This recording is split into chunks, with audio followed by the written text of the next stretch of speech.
I believe in the evil in human nature. This is a wicked world. In a wicked world, wicked people are born.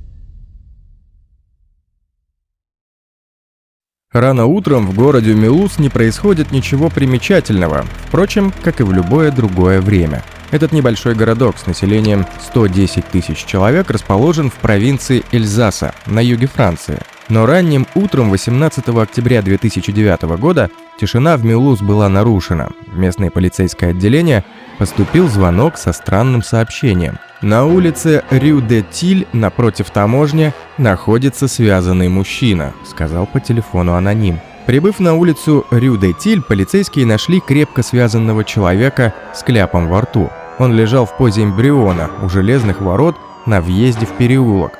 Редкие седые волосы мужчины были испачканы кровью, а лицо покрывали несколько кровоточащих порезов. Когда его спросили, как его зовут, он ответил с сильным немецким акцентом, что он гражданин Германии. Мужчина хотел знать, где находится, и заявил, что его похитили из дома в Линдау. Когда ему сообщили, что он во Франции, в пограничном городе Мюлуз, тот потребовал, чтобы его немедленно развязали и отпустили, чтобы он мог привести себя в порядок в гостинице. Но полицейские решили доставить его в управление, где немедленно взяли под стражу. Задержанным был гражданин Германии кардиолог Дитер Кромбах. Мужчина был осужден парижским судом в 1995 году за непредумышленное убийство 14-летней француженки Калинки Бамберски. Его приговорили к 15 годам лишения свободы, но поскольку преступление было совершено в Германии, то немецкое правительство отказало в выдаче его французскому правосудию. Приговор кардиологу вынесли заочно. На следующий день, основываясь на информации, которую рассказал кардиолог, полиция отправилась в отель в Мюлузе и арестовала Андре Бамберски. Мужчина являлся отцом Калинки. Ему выдвинули обвинение в похищении Кромбаха. Оказалось, что именно он вызвал полицию, замаскировав свой голос русским акцентом. Бамберски не отрицал своей причастности, но указал, что он не принимал участия в фактическом похищении. По его словам, он знал о планируемом похищении, но настаивал на том, что не является заказчиком. Полиция обнаружила его в гостиничном номере сумку с 19 тысячами евро, которые оказались суммой, назначенной для внесения за него залога. Для Бамберски это похищение было началом конца 27-летнего кошмара. Андре Бамберски. Андре Бамберски родился в семье польских иммигрантов. Во время Второй мировой войны Андре, которому тогда исполнилось 3 года, вместе с родителями депортировали из Польши в концентрационный лагерь в Германии. Семья чудом выжила и после войны поселилась во Франции. Позднее Бамберски, имевший способности к математике, стал бухгалтером. И, женившись на француженке Даниэль, отправился в Марокко. В 1967 году у пары родилась дочь Калинка. Родители назвали девочку в честь цветка, который рос в лесах у Мазурских озер в Польше. Затем у пары родился сын Николя. В 1974 году жена Андре познакомилась с Дитером Кромбахом. Мужчина работал врачом при консульстве. Между Даниэль и Дитером вспыхнули чувства и завязался роман. Муж женщины узнал про их отношения, но разводиться не хотел, он пытался спасти брак. Для этого семья Бамберски вернулась во Францию. Однако женщина свой роман прекращать не хотела и решила тайно встречаться с доктором в Ницце. Муж Даниэль подозревал жену, поэтому решил проследить за ней и застал ее в отеле с любовником. Эту измену мужчина простить не смог, подал на развод. Дети остались под опекой Андре. В 1977 году Даниэль вышла замуж за Дитера, и они переехали в Германию. Ослепленная любовными переживаниями женщина даже не поинтересовалась семейной историей своего нового избранника. Если бы она это сделала, то узнала, что первая жена Дитера Кромбаха скончалась при подозрительных обстоятельствах в возрасте 24 лет. Смерть наступила после того, как Кромбах сделал ей какой-то укол. Но в ходе расследования причин смерти полиция не установила криминальной составляющей. В 1980 году Андре сообщил своей жене, что хочет с детьми вернуться в Марокко. Даниэль была недовольна тем, что дети будут находиться так далеко от нее, и подала жалобу. Суд встал на сторону матери, в результате чего она получила опеку над детьми. Однако, выиграв процесс, она отправила Калинку в интернат неподалеку от Линдау. Дочь говорила матери, что ей не нравится в интернате, и просила разрешения жить с отцом во Франции. Спустя 2 года Даниэль разрешила Калинке переехать к отцу. Переезд девочки был запланирован на конец августа. Смерть Калинки. В свои 15 лет Калинка была активным, всегда улыбающимся подростком. Светловолосая, голубоглазая и очень привлекательная внешне девочка. Однако она очень скучала по дому, по отцу. В пятницу, 9 июля 1982 года, Калинка Бомберски занималась виндсерфингом на Боденском озере, полосе чистой голубой воды, окаймленной Альпами и разделяемой Германией, Австрией и Швейцарией. Около 5 часов она вернулась домой, уставшая, и, по словам ее отчима и матери, жаловалась на плохое самочувствие. Семья села ужинать в 7:30, после чего девушка ушла в свою комнату. Затем в 10 часов Калинка выпила воду и до полуночи читала книгу в своей комнате. На следующее утро, около 10 часов, 47-летний Кромбах, одетый для утренней прогулки, спустился вниз и попытался разбудить свою падчерицу. Но девочка на тот момент была уже мертва. В 11 часов утра в субботу, 10 июля 1982 года, Бомберски ответил на телефонный звонок в своем доме. В то время ему было 44 года, он был успешным бухгалтером и только что вступил в новые отношения, спустя 7 лет после распада своего первого брака. Он собирался начать новый этап своей жизни, но этот звонок разрушил все его планы.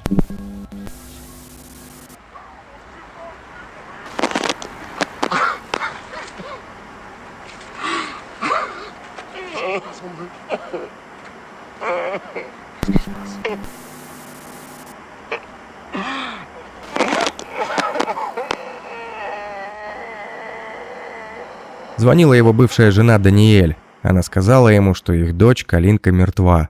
Бомберски не мог обработать информацию. Как она могла умереть?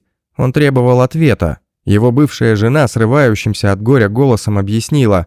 Ее муж, Кромбах, предполагает, что Калинка могла получить тепловой удар, вызванный чрезмерным пребыванием на солнце накануне. Позже отец девочки узнал, что именно Кромбах нашел Калинку без сознания. И именно отчим вызвал службу спасения в Линдау, немецком городке, на берегу Боденского озера, где жила семья. Когда доктор Джобст прибыл осмотреть тело Калинки, Дитер сказал ему, что накануне вечером он ввел падчерице вещество для стимуляции загара. Он сделал укол перед ужином в гостиной, в присутствии ее матери Даниэль. Но Кромбах не назвал вещество. Примерно в половине 11-го он зашел в комнату Калинки и дал ей стакан воды, так как она просила пить. В полночь Дитер снова заглянул к ней, заметив, что в комнате все еще горит свет. Он сказал Калинке, что пора спать, но та сослалась на бессонницу, поэтому он дал ей снотворное. А утром мужчина нашел ее мертвой в постели.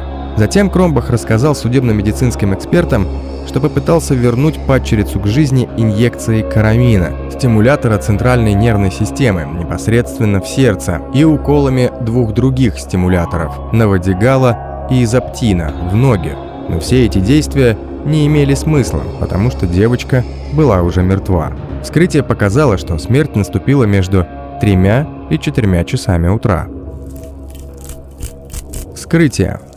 Вскрытие состоялось 12 июля 1982 года в больнице города Мемминген. 2 хирурга-патологоанатома по фамилии Хеман и Дохман провели процедуру в присутствии прокурора и комиссара полиции. Но рядом с секционным столом, наблюдая за происходящим, стоял еще один человек – доктор Дитер Кромбах.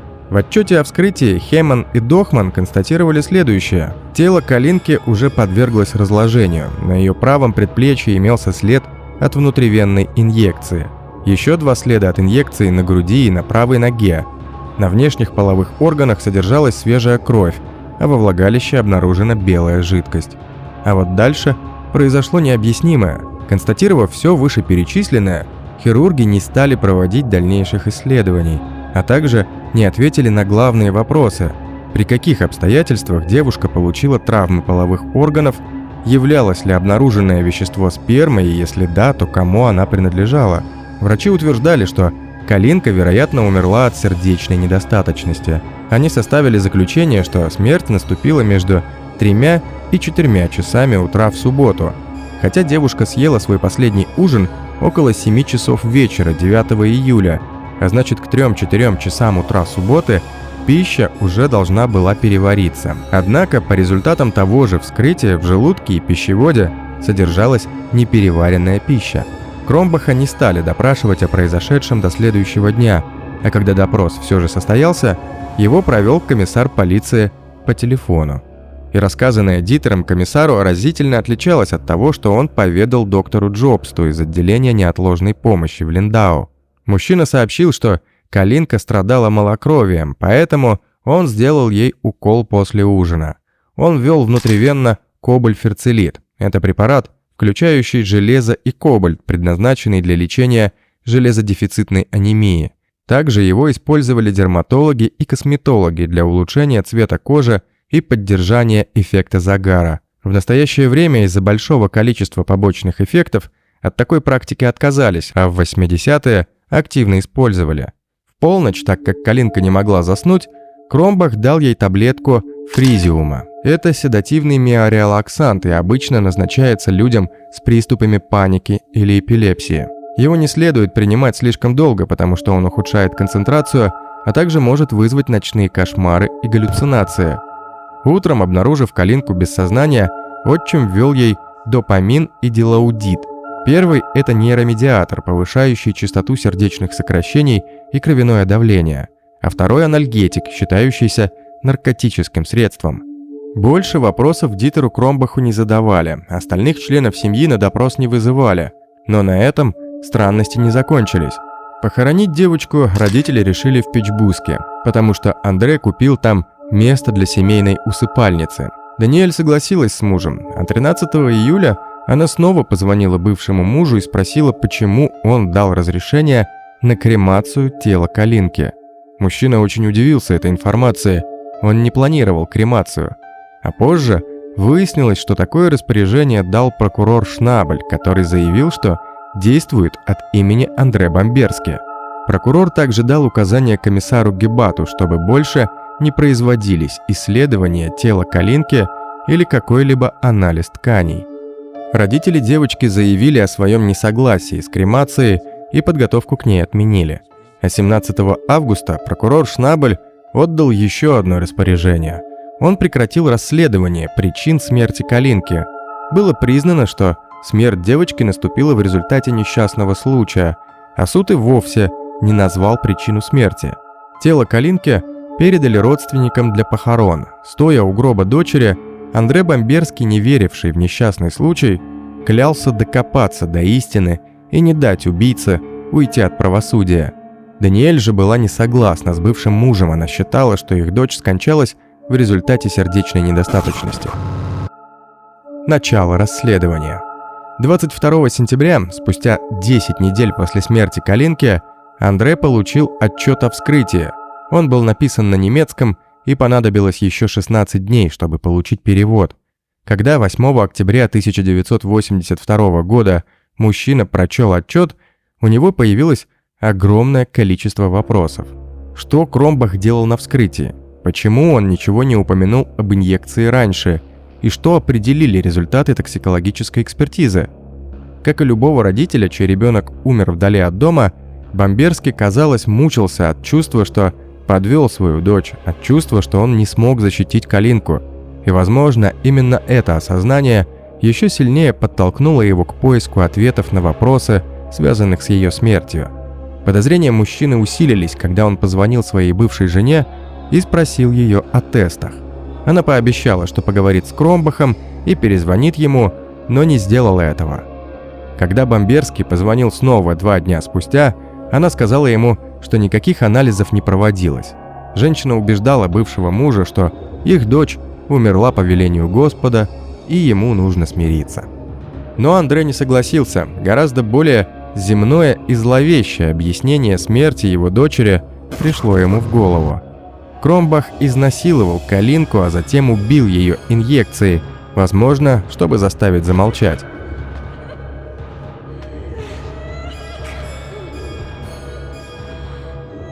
Два судебных врача, с которыми он консультировался в Тулузе, согласились, что его подозрения обоснованы. Они обратили внимание на упоминание в отчете о вскрытии, где была указана травма гениталий и наличие жидкости, напоминающей сперму. Французских экспертов волновало, почему же их немецкие коллеги не провели токсикологическое исследование, а также они не выяснили, был ли в ту ночь у девочки половой акт. Андре подал иск и потребовал от властей провести новую, надлежащую судебно-медицинскую экспертизу тканей, изъятых из тела его дочери. Прокурор не торопился с ответом и в конце концов сообщил скорбящему отцу, что не видит причин для повторного анализа улик. Но Бомберский не сдавался. Он нанял знаменитого немецкого адвоката Рольфа Босси. Перед юридическими знаниями специалиста высокого уровня прокурор не устоял и все же инициировал пересмотр результатов вскрытия. Его провели 3 хирурга под руководством профессора Шпанна из Мюнхенского института судебной медицины. Шпан поставил под сомнение показания Кромбаха.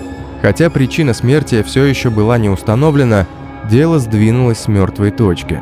После изучения образцов тканей профессор Шпан пришел к выводу, что инъекция кобальта-феррицита могла вызвать лихорадку, тошноту и рвоту, а в крайних случаях может привести и к остановке дыхания. Вероятно, Калинка после введения инъекции впала в анафилактический шок, потеряла сознание и задохнулась рвотными массами.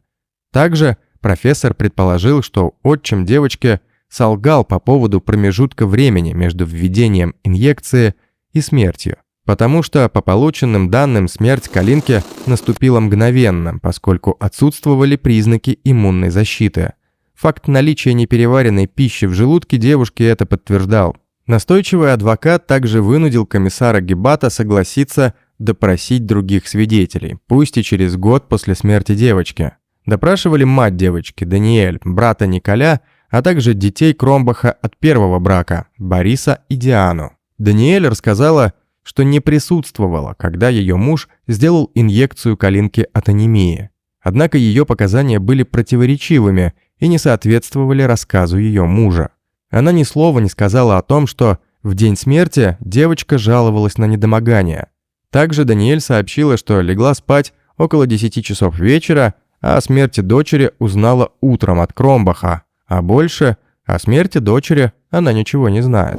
Борис рассказал комиссару, что не очень хорошо помнит эти 2 дня. Единственное, что он помнил, это жалобы Калинки о том, что она не загорает так быстро, как хотелось бы. Диана заявила о том, что в ту злополучную пятницу ее не было дома примерно до полуночи, а когда вернулась, они немного поболтали с отцом, потом она вошла в комнату Калинки за собачкой, которая спала на ее кровати. Она не взглянула на свою сводную сестру, не проверяла, спит она или нет. Только утром Диана узнала, что девочка скончалась. В конце допросили брата Калинки Николя. Он сообщил, что Калинка не имела проблем со здоровьем. Днем и вечером пятницы она выглядела совершенно нормальной. Он провел с ней время в гостиной, пока она не отправилась спать. Николя настаивал на том, что он не видел, как отчим делал Калинке какие-либо уколы.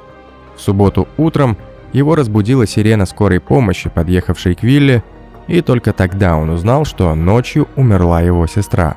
Адвокат Босси в очередной раз направил прокурору Шнаблю требование о возобновлении дела, на что получил ответ о том, что для этого недостаточно улик. Отчаявшись от нежелания немцев сотрудничать, Андре отправился в Линдау, где начал раздавать листовки, изобличающие Кромбаха как насильника и убийцу. В результате разъяренный Дитер при поддержке Даниэль подал в суд на Андре за клевету. Он выиграл дело, и суд обязал Андре выплатить Кромбаху 500 000 немецких марок в качестве компенсации. Но несчастный мужчина не сдавался. На протяжении 2 лет он продолжал распространять листовки, и неоднократно общался с журналистами Франции и Германии. Он обратился к французским и немецким политикам с просьбой заняться его делом. Он основал группу поддержки «Справедливость для Калинки», в которую вошли 300 его сторонников. В 1985 году, через 3 года после смерти Калинки, Андрей решил добиться правосудия во Франции. Поскольку Калинка являлась гражданкой Франции, французские власти могли начать собственное расследование. 4 декабря того же года проведена эксгумация тела девочки. После проведения повторного исследования было установлено, что половые органы Бомберски полностью удалены. После этого был направлен запрос в Германию, однако ни одна судебно-медицинская лаборатория не смогла найти их. Андрей считал, что доктор Хеман уничтожил их, чтобы скрыть факт изнасилования Калинки его коллегой и приятелем Кромбахом. Однако в 1988 году немецкие власти выполнили запрос французской прокуратуры и отправили образцы легких, сердца и кожи Калинки. Сотрудники Института правовой медицины в Париже сообщили, что смерть, вероятно, наступила из-за движения частиц пищи в дыхательных путях. Девочка умерла почти мгновенно после инъекции в правую руку. Отсутствие образцов крови не позволило провести токсикологический анализ. Соответственно, состав введенного вещества остался неизвестен. Шанс на справедливость. Шли годы, и Бомберски все еще не оставлял попыток восстановить справедливость. В 1995 году в борьбе отца наметился прорыв. Андре удалось добиться, чтобы французская полиция предъявила Кромбаху обвинение в убийстве Калинки на основании улик, которые он собрал. Это несоответствие в протоколе вскрытия, отсутствие половых органов и показания людей, присутствовавших на вилле Линдау в ночь смерти Калинки. Доктор должен был предстать перед судом во Дворце правосудия в Париже. Франция потребовала выдачи преступника, но немцы отказались. Они сослались на собственное расследование, которое не установило причастности Кромбаха к изнасилованию и убийству девочки. Тем не менее, суд все равно состоялся. Кардиолога осудили заочно и приговорили к 15 годам лишения свободы за непредумышленное убийство.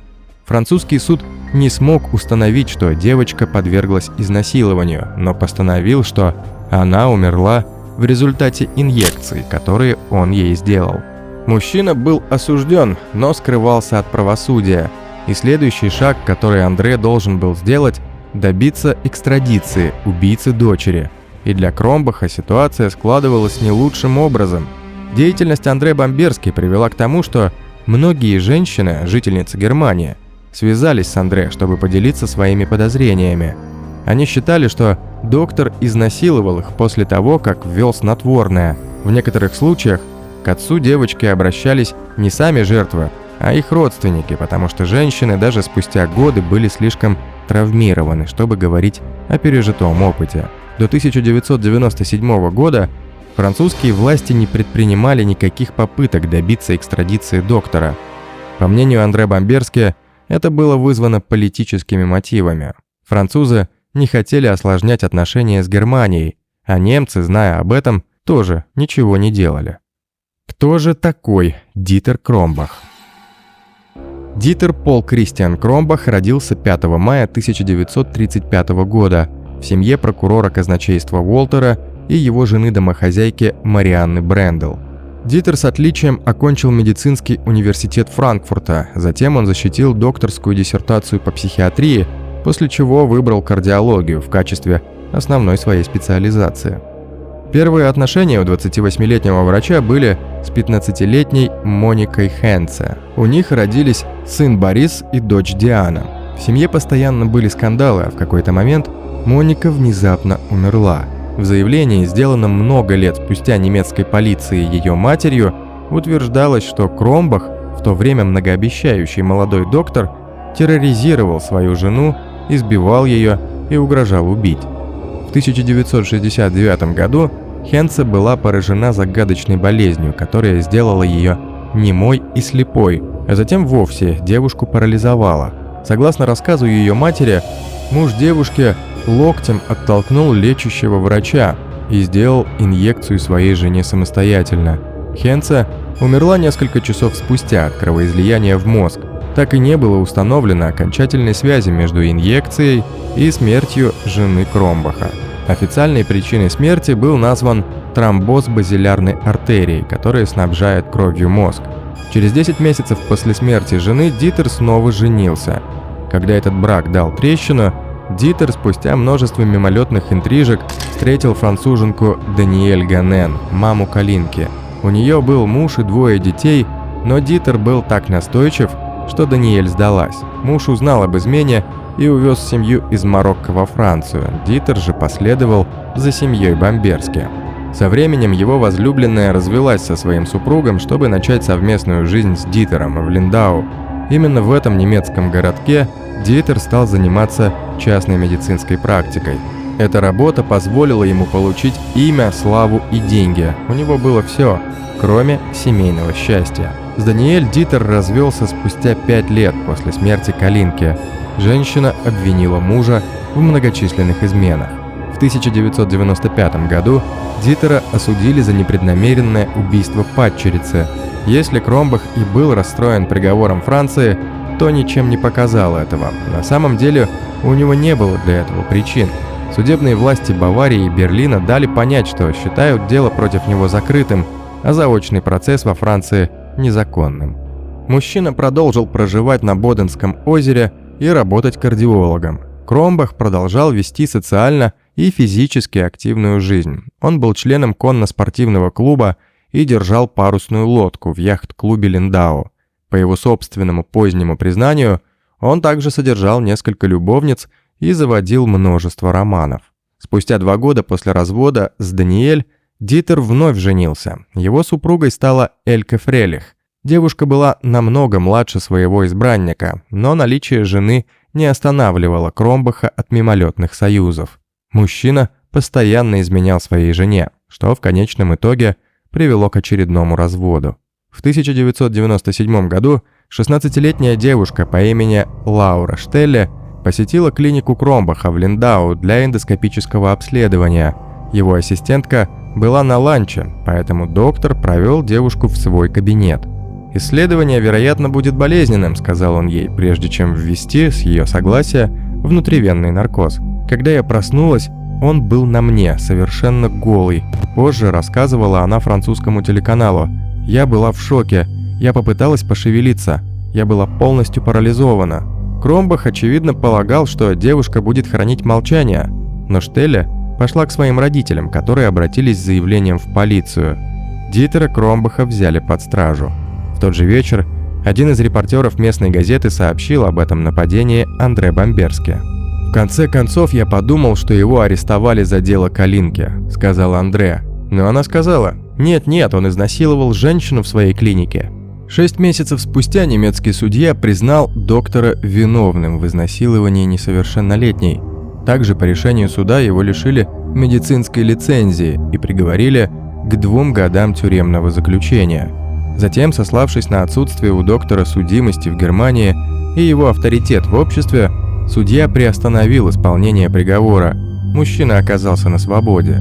После этого решения перед зданием суда собрались возмущенные протестующие, в том числе 6 женщин, которые утверждали, что были изнасилованы Кромбахом. По их словам, до сих пор все хранили молчание либо из-за высокого положения кардиолога в Линдау, либо из-за того, что им было стыдно.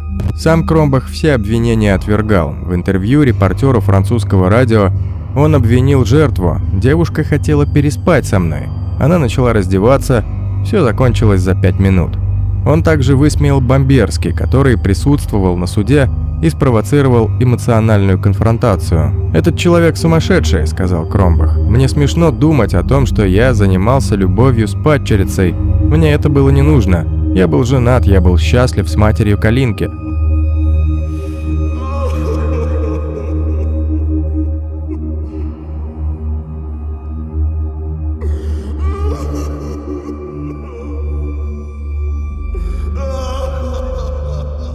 Продолжение борьбы.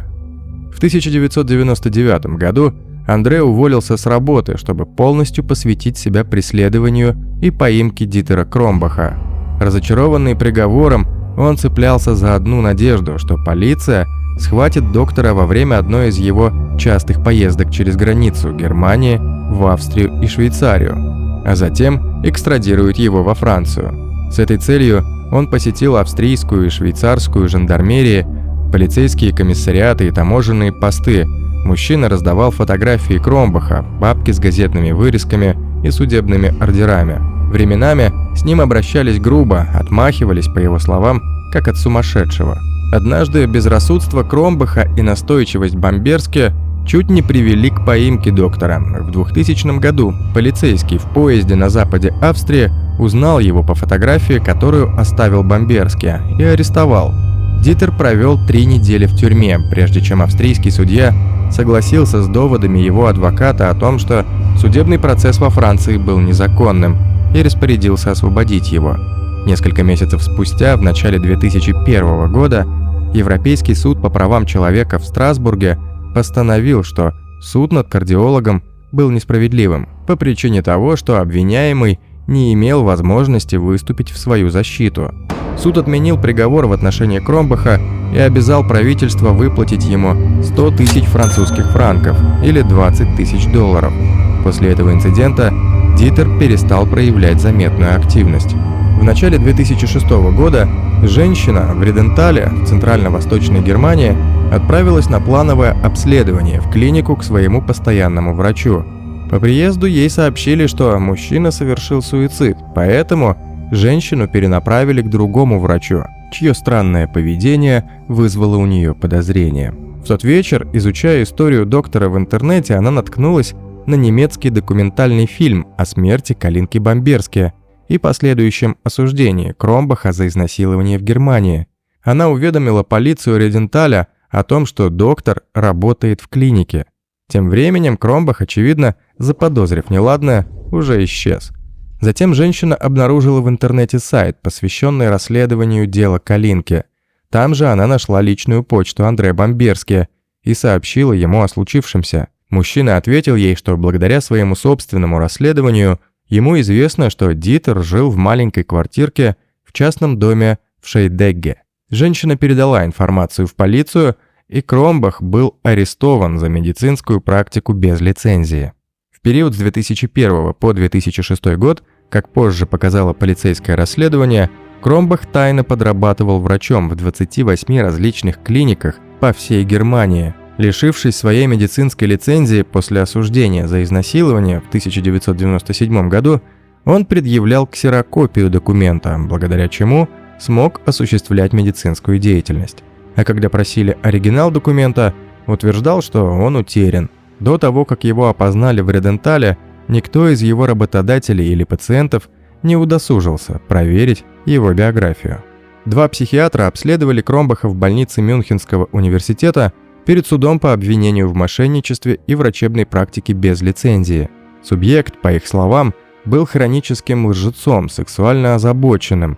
Также специалисты отметили, что доктор страдает нарциссическим расстройством с манией величия. Он признался, что во время брака у него была серия сексуальных связей. Он демонстрировал признаки подавления и отрицания, минимизации собственных слабостей, уклонения от конфликтов и приукрашивания собственной реальности. Кромбах также был компульсивным человеком, который поочередно приставал к пациентам и к коллегам.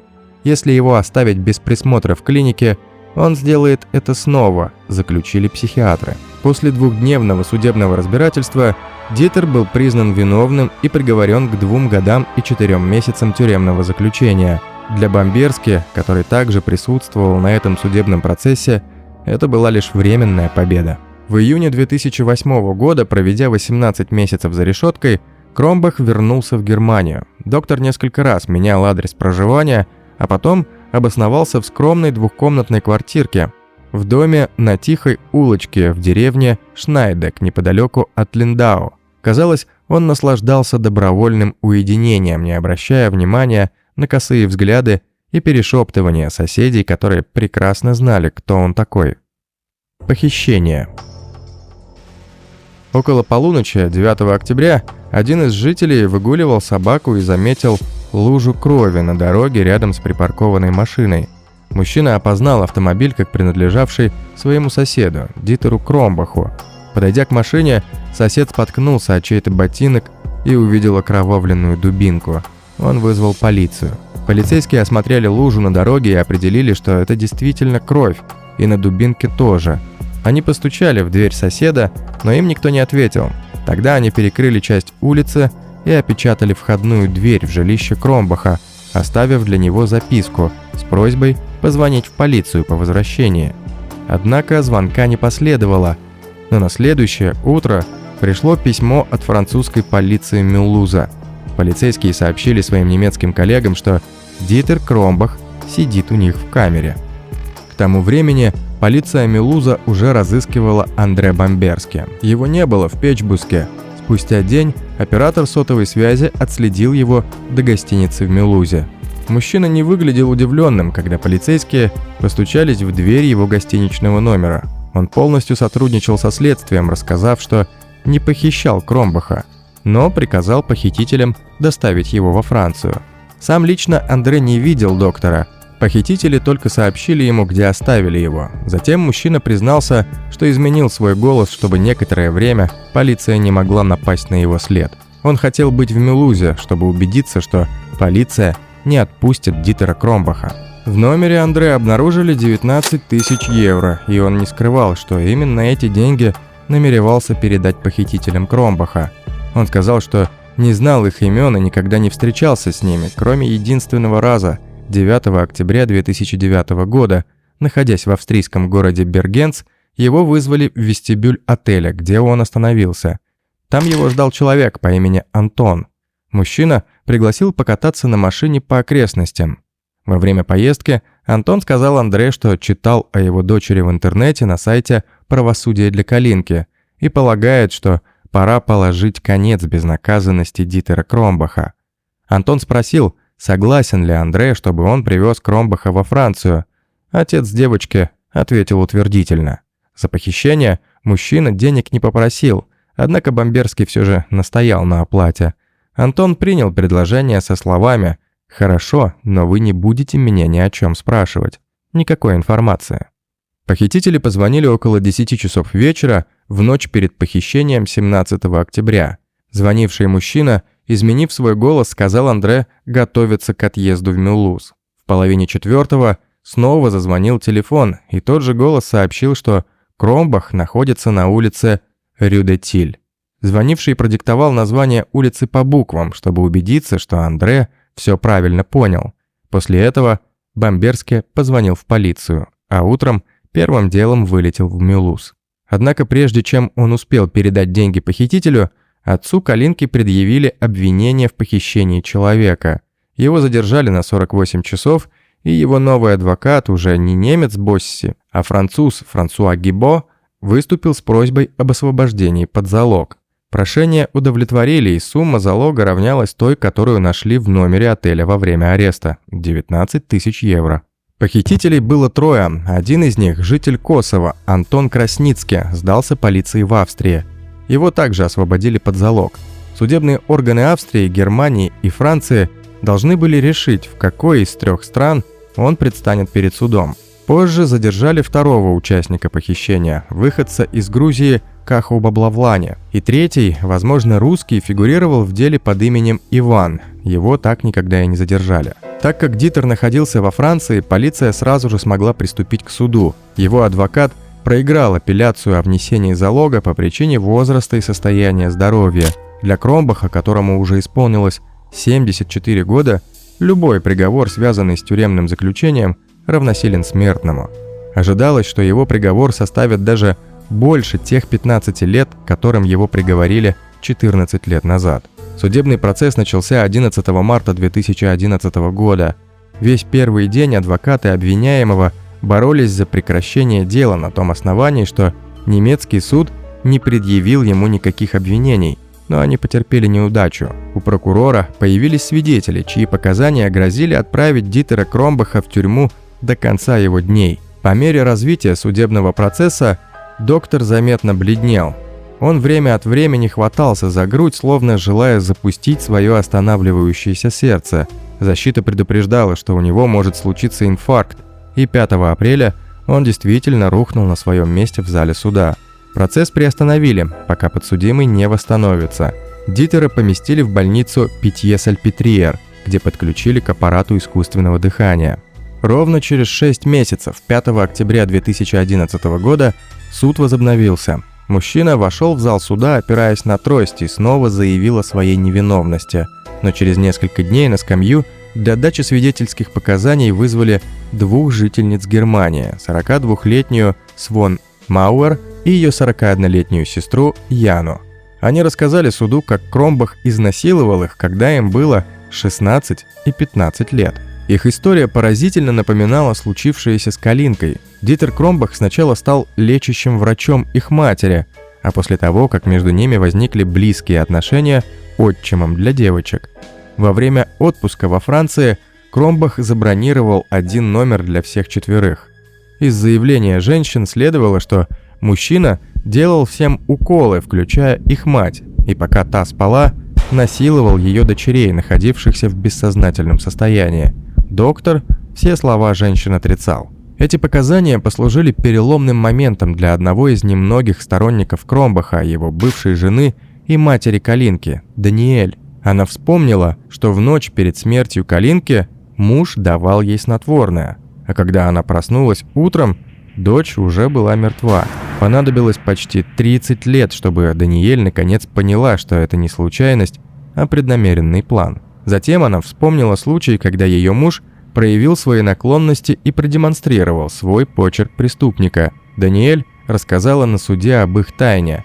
Однажды он дал ей снотворное, чтобы заняться сексом с соседкой-подростком в их доме. Только теперь Даниэль поняла, то, что случилось тогда, могло быть не единственным случаем. Она сказала: «У меня есть нехорошие догадки по поводу того, почему я так глубоко спала в ту злополучную ночь, когда умерла Калинка». 22 октября 2011 года мужчину признали виновным в умышленном насилии, повлекшем непредумышленную смерть. Судья оставил в силе 15-летний срок тюремного заключения, к которому французский суд заочно приговорил в 1995 году.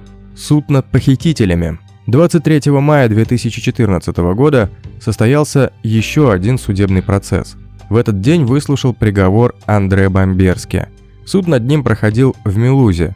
После почти 2-летнего ожидания он был признан виновным в том, что отдал приказ о похищении убийцы своей дочери, так же как и 2 из 3 похитителей – Антон Красницкий из Косово и Каха Баблавани из Грузии. В суде Красницкий и Баблавани рассказали, что именно 3-й похититель несколько раз ударил Кромбаха по лицу. Также на скамье подсудимых оказалась и австрийская журналистка Адельгейт Ринки-Ярош. Будучи другом Бамберски, она свела его с Красницки и Баблавани. По решению суда Андре Бамберски приговорили к 1 году условно. Оба похитителя получили по 1 году тюремного заключения. Журналистку полностью оправдали, поскольку Красницкий и Баблавани уже провели больше года в заключении в ожидании суда, они покинули зал судебных заседаний свободными людьми. Бамберски со словами благодарности обнял Красницкий, и тот сказал ему, что если бы пришлось, он сделал бы это снова. Жизнь после суда.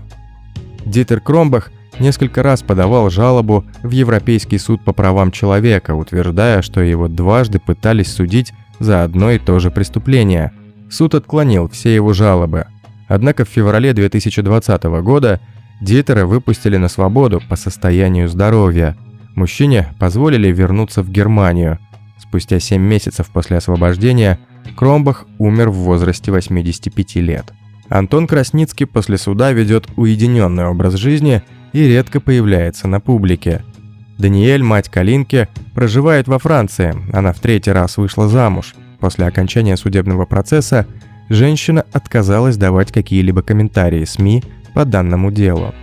Николя Бамберски получил образование и переехал в США.